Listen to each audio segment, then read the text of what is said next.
할렐루야. 예수님의 은혜가 이 시간 말씀을 듣는 모든 분들 가운데 넘치시기를 간절히 축복하며 기도합니다. 네, 제가 이제 목사님께서 드디어 다음 주에 오십니다. 네, 오시는데요. 제가 이렇게 4주 동안 말씀을 전하면서 하나님께서 주시는 마음은 이것이 너를 위한 훈련이었다, 이렇게 말씀을 해주시더라고요.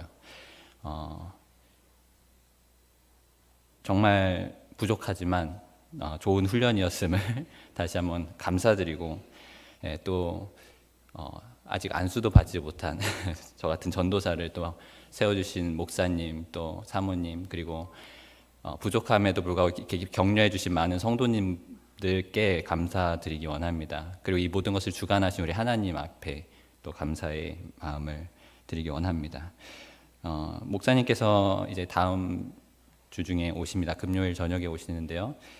끝까지 안전 귀가를 위해서 마지막까지 마음을 모아서 함께 기도해 주시기를 부탁드리겠습니다.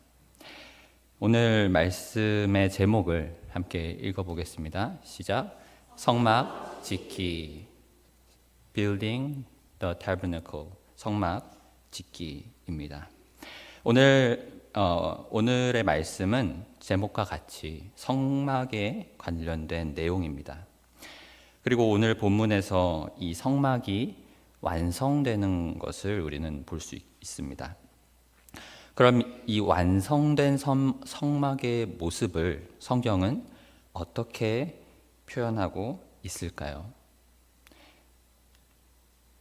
이렇게 표현하고 있습니다. 함께 읽겠습니다. 구름이 회막에 덮이고 여호와의 영광이 성막에 충만하매. 구름이 회막에 덮으니 이는 구름이 회막에 덮이고 여호와의 영광이 성막에 충만함이었으며. 아멘. 회막에 충만하였다. 오늘 묵상하고 있을 때 저의 소원은 바로 성막이 되라, 성막이 되라라고 하는 마음이었습니다. 과거 구약 속에 등장하는 이 성막은 정해진 특정 장소를 의미했지만 이제 신약 시대를 살아가는 우리에게 있어서 성막은 성령이 내주하시는 바로 우리 개인이 되었기 때문입니다. 그래서 요한복음 말씀에 같이 한번 읽어보겠습니다. 요한복음 말씀이 어디 갔죠? 네, 요한복음 4장 21절을 제가 읽도록 하겠습니다.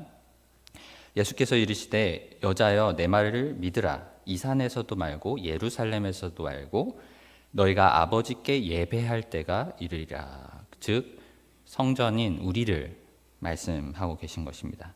또 고린도전서 3장 21절 말씀 한번 보여주세요. 읽겠습니다.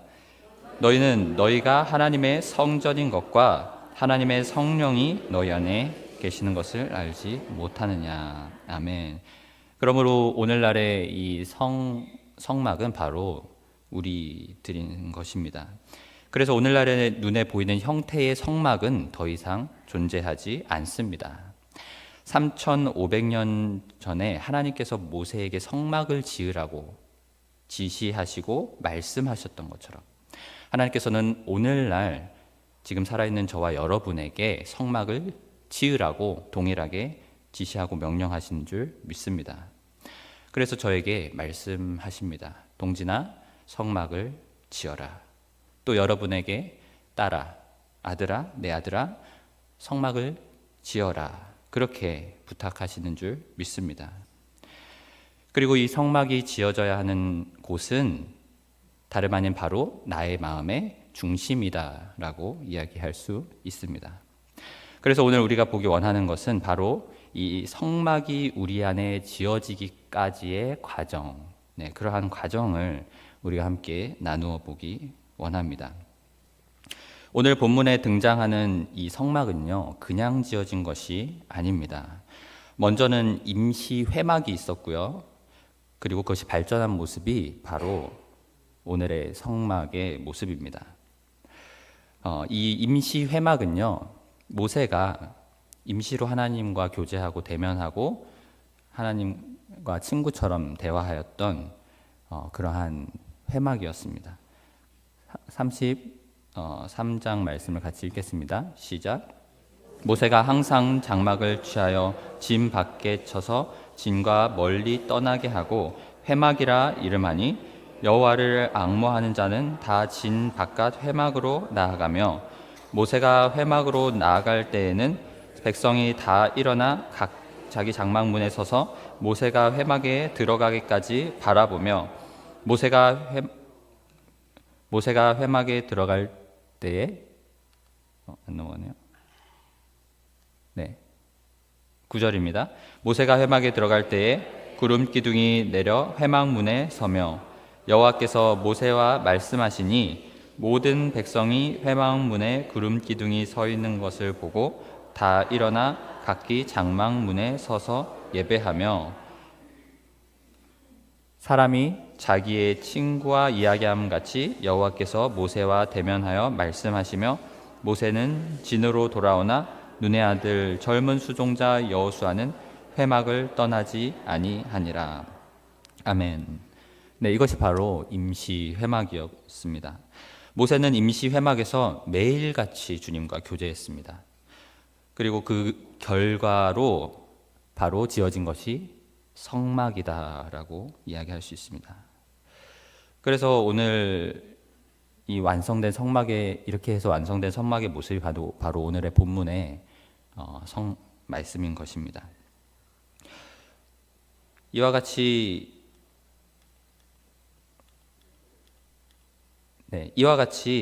임시 회막에서 성막으로 지어져 가는 것, 이것이 우리 개인이 추구해야 하는 믿음의 여정인 줄 믿습니다. 그렇다면 성막이 우리 안에 지어진다는 의미는 무엇일까요? 그 중요한 세 가지 의미를 우리가 먼저 살펴보도록 하겠습니다.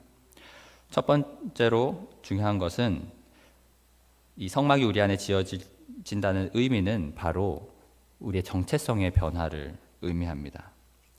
성막의 위치를 우리가 보게 되면은 먼저 이전에 모세가 하나님과 대화했던 임시 회막에서는요, 회막이 진에서 멀리 떨어진 곳에 있었던 것을 우리가 볼 수 있습니다. 하나님의 임재가 조금 먼 곳에 있었던 것입니다. 그 이스라엘이라고 하는 정체성과. 하지만 이제 성막이 완성되자 그 성막이 어디로 이동합니까? 바로 이스라엘 진영의 정중앙으로 이동을 하게 됩니다. 같이 민수기를 같이 읽어보겠습니다. 그 다음에 회막이 레위인의 진영과 함께 모든 진영의 중앙에 있어 행진하되 그들이 진친 순서대로 각 사람은 자기의 위치에서 자기들의 길을 따라 앞으로 행진하니라. 아멘. 이와 같이 성막은 그 진 가장 정중앙에 위치하도록 설계되었습니다. 이것은 바로 정체성의 전환을 의미하고 있습니다. PPT를 보시면 성막이 진영의 정중앙에 들어온다는 것은 이런 의미입니다.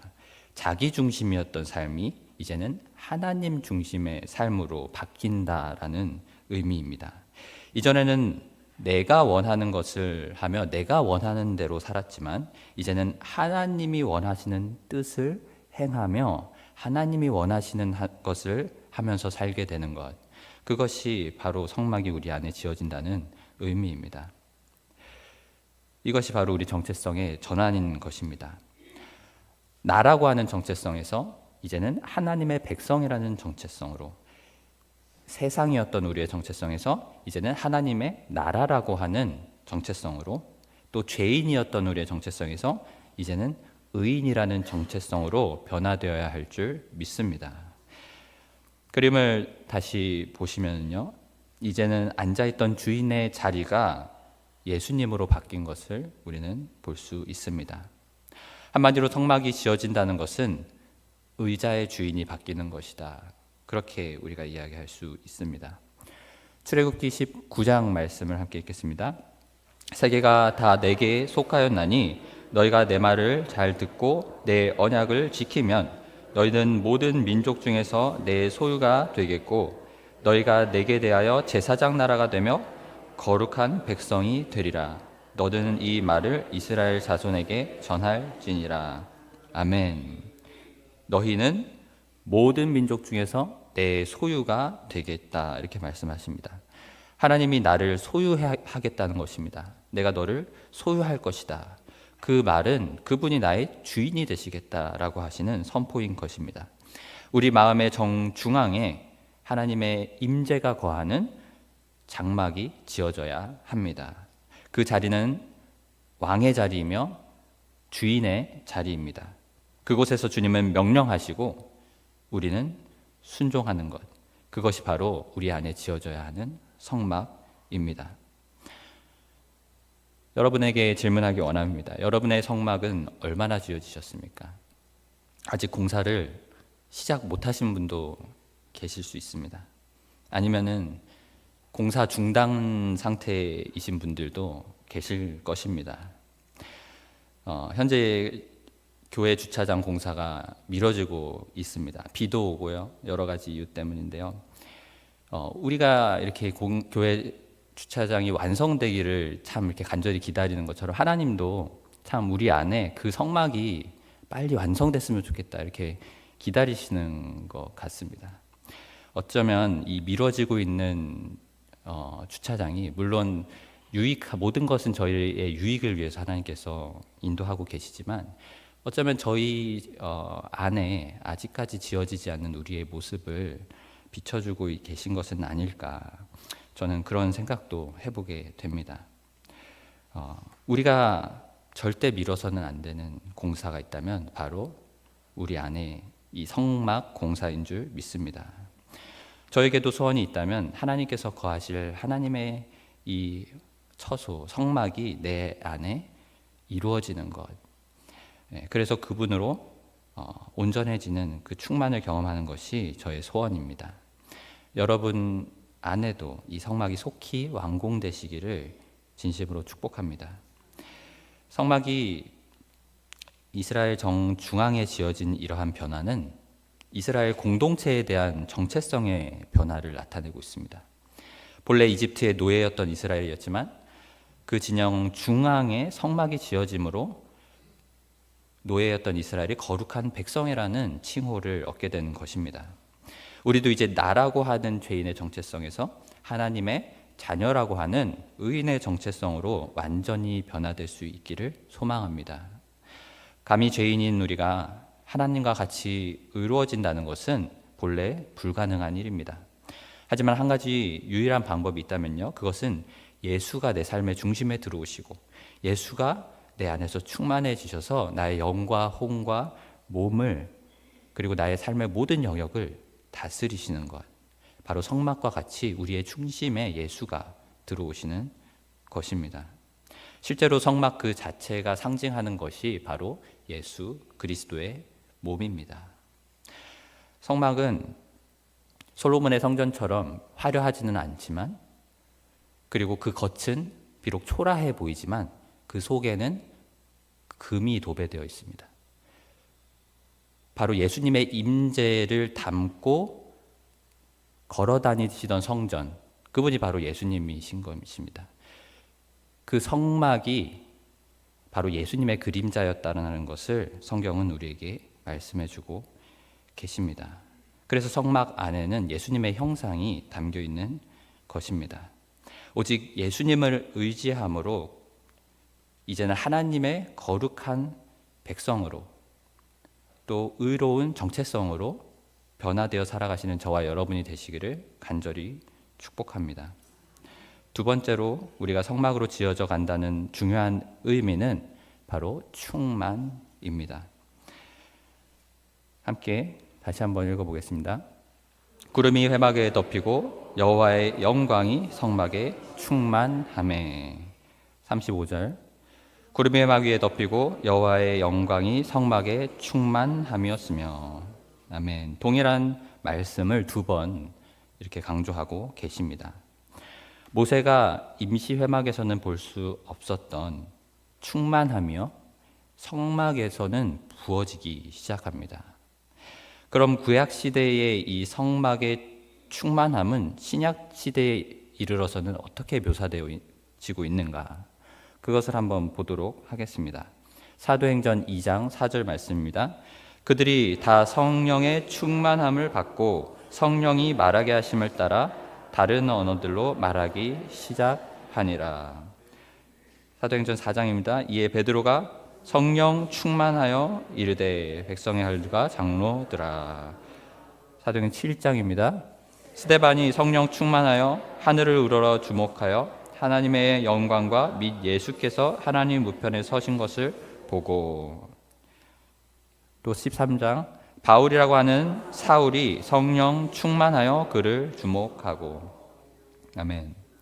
그것이 바로 오늘날의 성령 충만함인 것입니다. 성령 충만함이 여기서 보면 건물이 아닌 이제는 사람에게 적용되는 것을 볼 수 있습니다.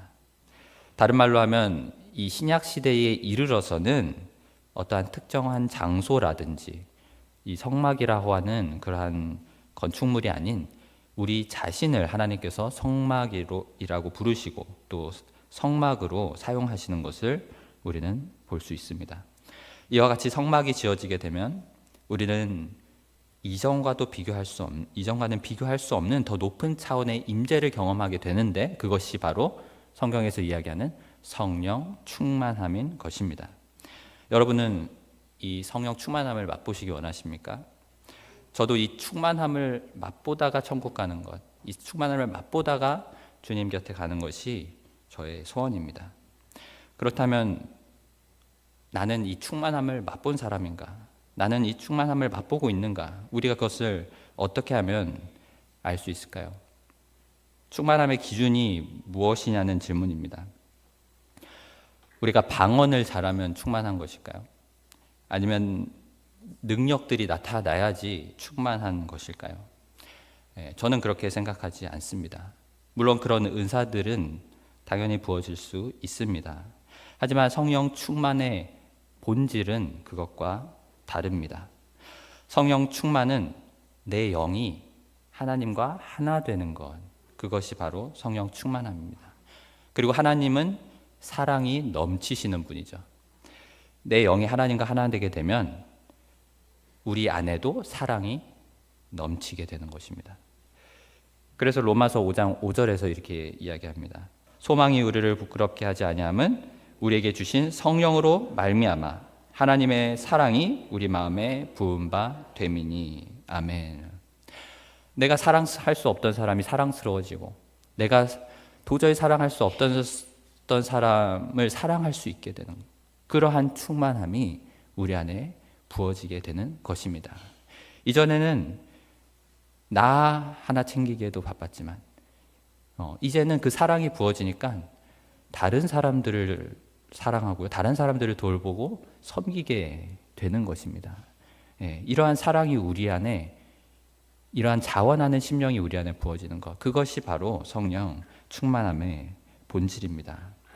이것은 마치 마르지 않는 샘이 우리 안에 끝없이 흐르는 것과도 같고요, 바로 은혜의 강물이 우리 머리 끝까지 차오르는 것과도 같은 그러한 느낌입니다. 그 안에서 우리의 영혼은 완전한 만족을 경험하게 됩니다. 그 만족 안에서는 어떠한 결핍도 없는 것이 바로 성령 충만입니다.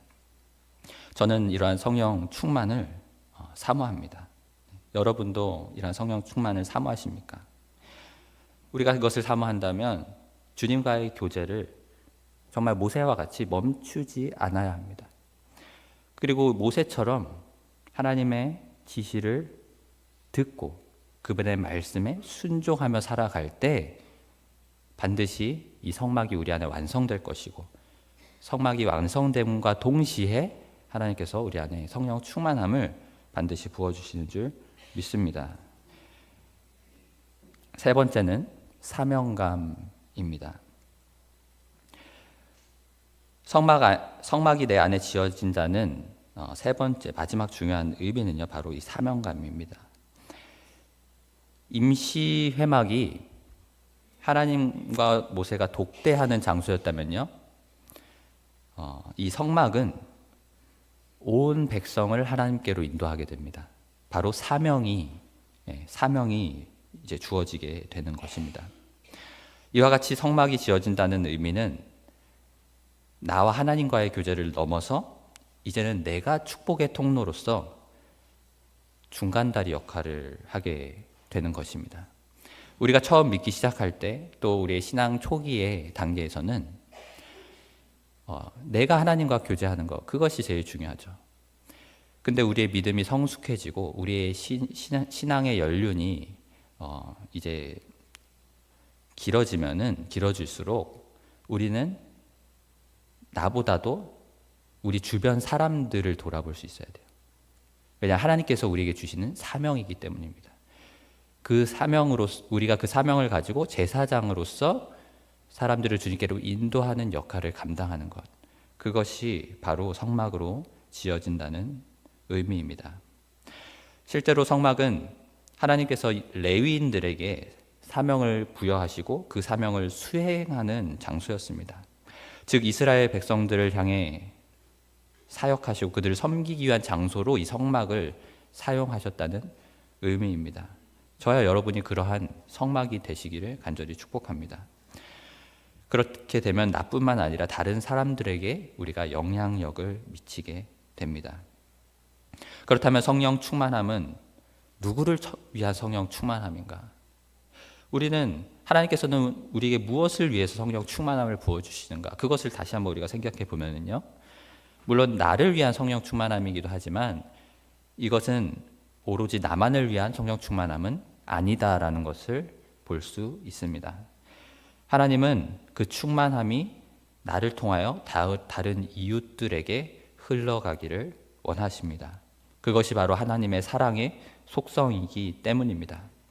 하나님의 사랑은 고인물이 아닌 흐르는 물이며 흐르는 물은 생명력 있는 물입니다. 하나님의 사랑이 부어졌다면, 그리고 그 사랑을 깨달았다면 이제는 우리의 시선이 다른 이웃을 향할 수 있기를 축복합니다. 이와 같이 사명감을 가진 자들에게 하나님께서는 그분의 성령 충만함을 더욱 넘치도록 부어주실 줄 믿습니다. 성막을 통해서 우리가 기억해야 하는 것을 세 가지 나눴습니다. 요약하면요, 첫 번째는 거룩한 정체성이고요, 두 번째는 성령의 충만함이고요, 세 번째는 바로 사랑의 사명감입니다.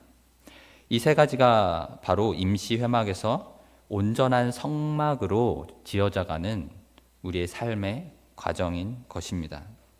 이 세 가지가 저와 여러분의 중심에 더욱 견고히 세워지시기를 간절히 축복합니다. 첫 번째 회막에서 두 번째 회막으로 우리가 지어진다는 것이 무엇을 의미하는지를 먼저 우리가 보았습니다. 이번에는 성막을 짓는 방법에 대해서 나누도록 하겠습니다. 이토록 중요한 성막이 어떻게 하면 우리 안에 지어질 수 있을까? 그런 질문입니다. 한번 따라해 보시기 바랍니다. 명령하신 대로. 명령하신 대로입니다. 같이 한번 읽어보겠습니다. 둘째 해 첫째 달 곧 그 달 초하루에 성막을 세우니라. 모세가 성막을 세우되 그 받침들을 놓고 그 널판들을 세우고 그 띠를 띄우고 그 기둥들을 세우고 또 성막 위에 막을 펴고 그 위에 덮개를 덮었으니 여호와께서 모세에게 명령하신 대로 되니라. 아멘. 모세가 성막을 세웠는데요, 그 성막을 세운 방법이 여호와께서 명령하신 대로였다라는 것입니다. 여기서 키워드는 명령하신 대로입니다. 온전한 성막이 세워지는 방법은 임시 회막과는 다르게 철저하게 하나님의 명령대로 되어져야 한다. 그래서 그것이 하나님의 설계에 의해서 지어졌다는 것, 그것이 바로 다른 점입니다. 오늘날에 하나님께서 우리에게 주신 성막의 설계도는요, 다름 아닌 바로 성경입니다. 한마디로 성경이 지어지기 위해서 모세가 온종일 하나님 임재 앞에 엎드려 지시를 받았던 것처럼 오늘날에도 우리가 성막으로 지어지기 위해서는 하나님의 말씀 앞에서 씨름하는 시간이 반드시 있어야만 할 줄 믿습니다. 모세는 성막의 재료부터 시작해서 성막의 구조와 장식과 그 안에 있는 모든 물건에 이르기까지 하나부터 열까지 세세하게 하나님의 지시를 따라서 성막을 짓게 됩니다. 모세는 하나님이 지시하신 그대로 하나씩 성막의 설계도를 정리하고 그 설계도대로 완벽하신 지시에 따라 성막을 짓습니다. 이와 같이 우리도 하나님의 말씀 앞에 우리의 삶을 드려야 합니다. 그래서 말씀과 친숙해져야 돼요. 우리가 어떤 말씀을 구절을 누가 얘기하면은 그 구절이 어디에 있는지도 우리가 알 수 있어야 하고요. 그 구절이 어떤 맥락에서 어떤 의미인지까지도 알 수 있어야만 성막을 지을 수 있는 것입니다. 어디에 무엇이 어떤 재료가 쓰이는지 만약에 모세가 까먹었다면, 그것을 모른다면 모세는 그냥 막연하게 성막을 자기 마음대로 짓다가 나중에 포기하고 말았을 것입니다. 그러므로 우리는 말씀 안에 그 말씀과 씨름하며 살아가야만 성막을 완성할 수 있는 것입니다. 말씀의 구조가 확실하게 우리 안에 정립되어야 합니다. 이것은 말씀의 전체 큰 틀을 우리가 알아야 한다는 의미고요. 또 하나하나 작은 디테일에 이르기까지 우리가 세세하게 말씀을 들여다볼 수 있어야 합니다. 바로 드론과 현미경으로 말씀을 들여다볼 수 있어야 하는 것입니다. 우리가 성경 통독을 합니다. 성경 통독은 주로 큰 틀을 볼 수 있게 해주는 것입니다.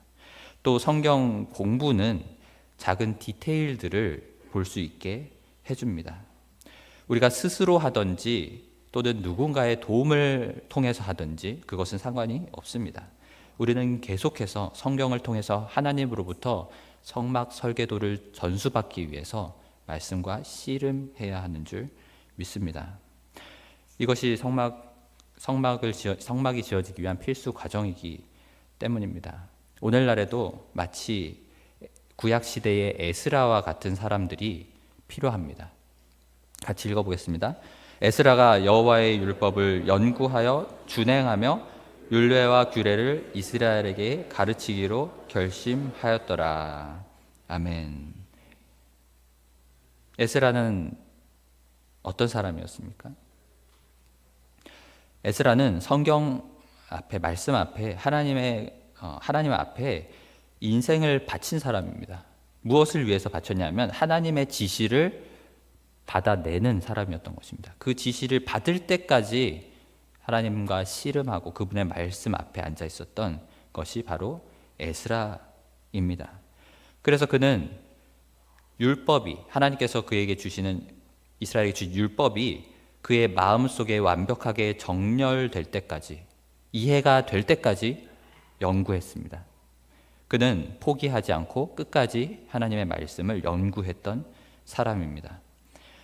또 그는 연구할 뿐만 아니라 말씀을 준행하였다. 말씀을 본인 스스로가 지켰다. 그 지시하신 대로 행했다라고 이야기합니다. 마치 모세가 성막 지시를 받은 그대로 성막을 지었던 것과 동일한 것입니다. 또 그는 혼자 그 말씀을 지킨 것이 아닙니다. 가르치기로 결심하였다. 그는 지시하신 것을 다른 사람들에게도 가르치고 지키게 하는 사람이었습니다. 모세가 다 늙어서 혼자서 성막을 지었다면 그것이 모세가 죽기 전에 완공될 수 있었을까? 저는 그런 생각을 합니다. 모세가 하나님께서 지시하신 것을 사람들에게 가르쳤고, 그래서 그 사람들이 그 성막을 짓도록 모세는 돕는 자였습니다. 모세 혼자였다면 할 수 없었던 것입니다. 그러므로 나 혼자 지키는 것이 중요한 것이 아니라 다른 사람들을 가르치고 우리가 함께 서로 지킬 수 있도록 돕는 것, 그것이 바로 오늘날 우리가 해야 하는 역할입니다.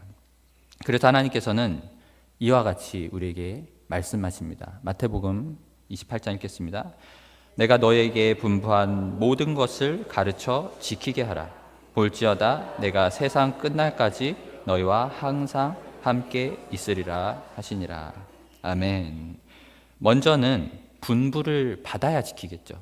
우리가 성경도 알지 못하고 하나님이 나를 향하신 하나님의 뜻과 나를 향하신 하나님의 계획, 그것을 우리가 듣지 못한다면, 하나님의 말씀을 통해서 깨닫지 못한다면 어떻게 지키는 것조차도 할 수 있겠습니까? 우리는 먼저 하나님의 말씀 앞에서 씨름하고 그분의 명령을 받아내야만 지킬 수 있는 것입니다. 그래서 그 분부한 것을 우리가 먼저 받아야 하고요. 그 다음은 내가 지킬 뿐만 아니라 다른 사람들에게 가르쳐 지키게 하라.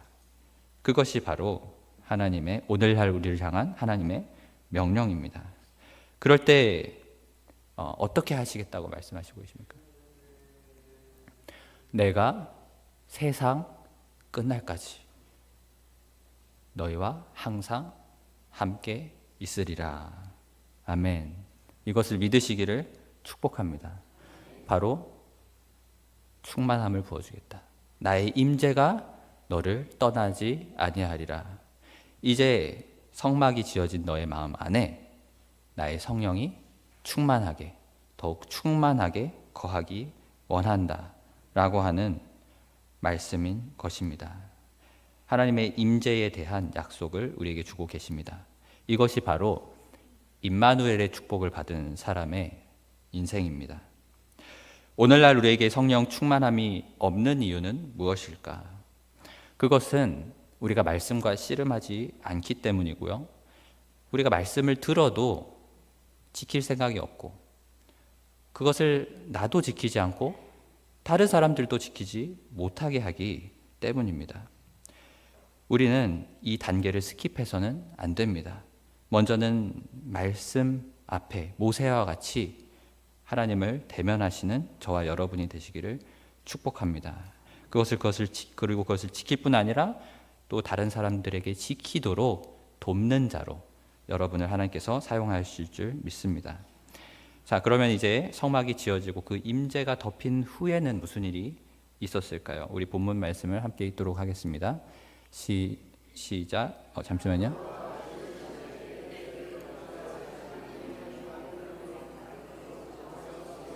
이 말씀이 아니네요.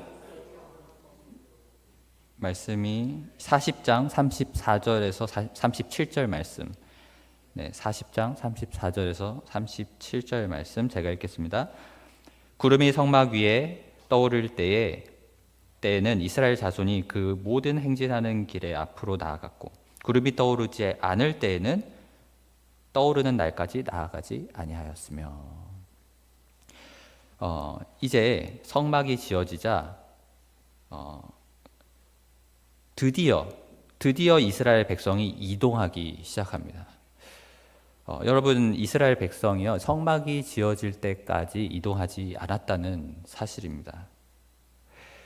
우리가 하나님의 인도함을 받기 위해서는요, 우리가 하나님의 인도함을 받고 살아가기 위해서는 먼저 하나님의 임재가 내 안에 있어야만 주님의 인도를 받을 수 있습니다. 그래서 우리는 다른 것을 우리가 하기 전에 먼저 우리가 다른 것을 하기 전에 하나님의 인도를 받는 훈련을 해야 합니다. 내 안에 주님의 임재를 누리면서 그 임재 안에서 모든 것을 행할 때 하나님께서 우리를 인도하기 시작하십니다. 그러므로 우리의 성막이 완성돼야만 우리는 다음 목적지로 인도를 받을 수 있습니다. 그렇기 때문에 우리가 다음 단계로 나아가기 위해서는요, 먼저 내 안에 성막이 지어져야만 한다는 것입니다. 말씀이 없는 불완전한 회막이 아닌 말씀으로 견고하게 세워진 성막이 저와 여러분 가운데 완공되시기를 간절히 축복합니다. 네, 그럼 성경에서 성막이 지어졌던 인물들을 우리가 살펴보면요, 어떤 사람들이 있을까요? 먼저는 신약에서는요, 성령 충만하였던 제자들과 또 사도들이 있습니다. 그렇다면 구약에도 과연 성령 충만하였던 사람들이 있을까요? 창세기 41장을 한번 보도록 하겠습니다. 바로가 그의 신하들에게 이르되 이와 같이 하나님의 영에 감동된 사람을 우리가 어찌 찾을 수 있으려 하고, 네, 누구입니까? 바로가 이야기를 하고 있습니다. 칭찬하는 사람은 바로 요셉입니다. 하나님의 영에 감동되었다, 이렇게 구약에서는 표현을 하고 있습니다. 사무엘상 16장을 읽겠습니다. 사무엘이 기름 뿔병을 가져다가 그의 형제 중에서 그에게 부었으니 이날 이후로 다윗이 여호와의 영에게 크게 감동되니라. 사무엘이 떠나서 라마로 가니라. 아멘. 누구입니까? 다윗입니다. 여호와의 영에게 크게 감동되었습니다. 또 다니엘서 4장을 보겠습니다. 그 후에 다니엘이 내 앞에 들어왔으니 그는 내 신의 이름을 따라 벨드사살이라 이름한 자요 그의 안에는 거룩한 신들의 영이 있는지라. 내가 그에게 꿈을 말하여 이르되. 누구입니까? 바로 다니엘입니다. 네, 구약에서는 아직 계시가 드러나지 않았기 때문에 성령이라고 하는 단어를 쓰진 않습니다. 하지만 거룩한 신들의 영이다. 여호와의 영이 있는 자였다. 여호와의 영에 감동되었던 자다. 이렇게 성령 충만함을 설명하고 있는 것입니다. 하나님의 영이 거하였던 그들이 바로 진정한 의미에서 구약 시대의 성막이었습니다. 그의 인생에 성막이 지어진 사람은요, 에녹과 같은 끝까지 하나님과 동행하는 인생을 살게 됩니다. 함께 읽겠습니다. 그는 365세를 살았더라. 에녹이 하나님과 동행하였더니 하나님이 그를 데려가심으로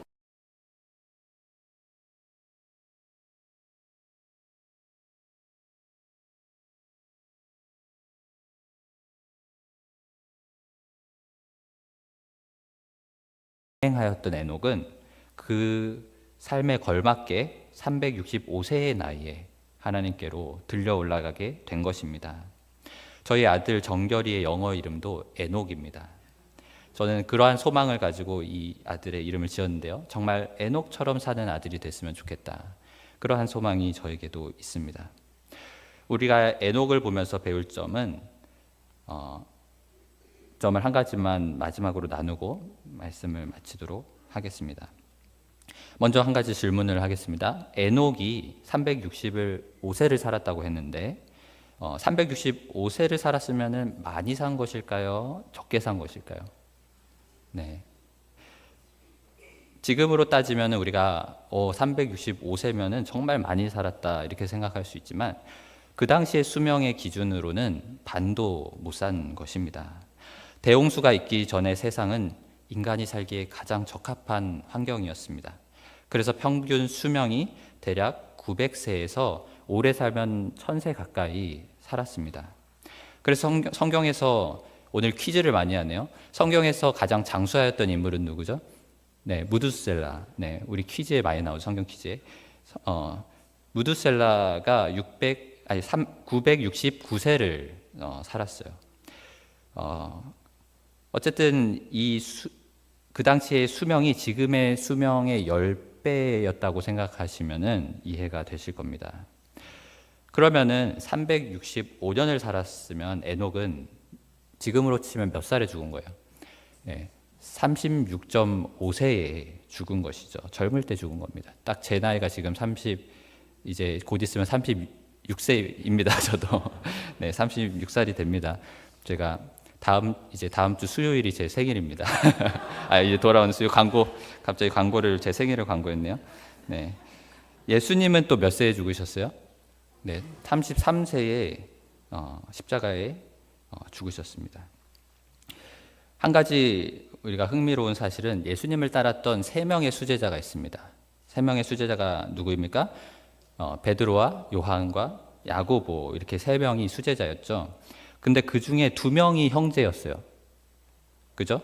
그 2명이 누구였어요? 요한과 야고보가 서로 형제였습니다. 그들은 둘 다 모두 하나님 예수님의 수제자였을 뿐만 아니라 형제였던, 너무나도 서로 유사한 인생을 살았던 사람들이요. 근데 그들의 삶의 결말은 정반대였습니다. 어떻게 반대였을까요? 예수님의 제자 중에서 가장 빨리 죽었던 사람이 누구입니까? 네, 야고보였어요.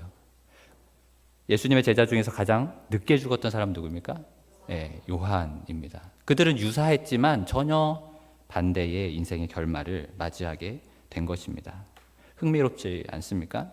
이와 같이 성경에서는 장수한 사람도 있지만 일찍 죽은 사람도 있습니다. 성경에는 아리마대 요셉같이 부자도 있었지만 베드로같이 가난한 어부도 있었습니다.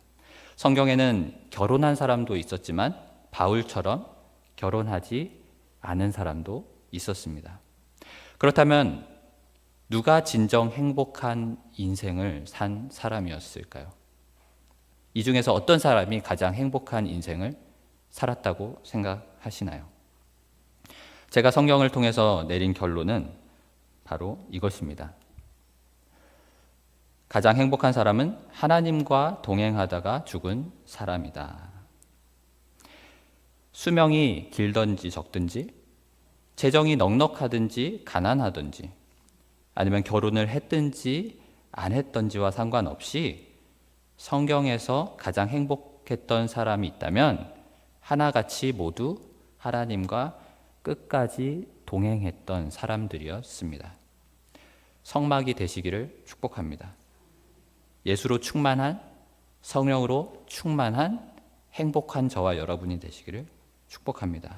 그래서 에녹처럼 끝까지 주님과 동행하며 살다가 행복하게 주님 곁으로 우리가 갈 수 있게 되기를 간절히 축복합니다.